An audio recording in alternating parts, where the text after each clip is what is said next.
এই বর্ণামের মানুষগুলো কী বস্তু দিয়ে যে তৈরি ভগবান জানে, সকাল থেকে রাত পর্যন্ত শুধু কাজ আর কাজ। ঘরে যে একটা বউ আছে, বাচ্চা আছে, ফ্যামিলি আছে, তাদের যে একটু সময় দেওয়া দরকার সেটা ভুলেই যায়। তো যাই হোক, আজকে সানডে, আমি ছাড়িনি, বলেছি আজকে আমাকে ঘুরতে নিয়ে যেতেই হবে। তো সেই সময় হঠাৎ করে বললো, তোমার পুরোনো ফোনের যে বিল বক্স আর চার্জারটা আছে ওটা নিয়ে নাও তো।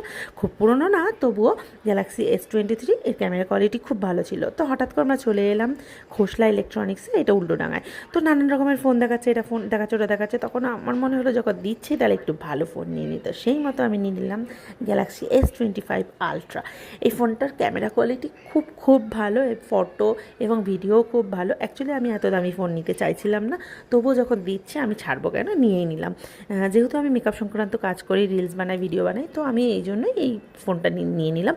কারণ সবসময় ফটোগ্রাফার দিয়ে ফটো তোলানো সম্ভব হয় না, তো এই ফোনটা আমি নিয়ে নিলাম। এদিকে বড়মশাই বিল কাউন্টারে ব্যস্ত, আমি তখন চারিদিকে ঘুরে ঘুরে এটা ওটা দেখছিলাম। হঠাৎ করে এই ফ্রিজটা আমার খুব পছন্দ হয়ে গেল, তো এটাও নিয়ে নিলাম। বড়মশাই আমার এই আবদারটাও পূরণ করে দিল, কারণ আমার আগের ফ্রিজটা ছিল 219 বা 16 এরকম কিছু, স্টোরেজ ভ্যালুটা একটু কম ছিল। তো এটা 431, স্টোরেজ ভ্যালু অনেক বেশি।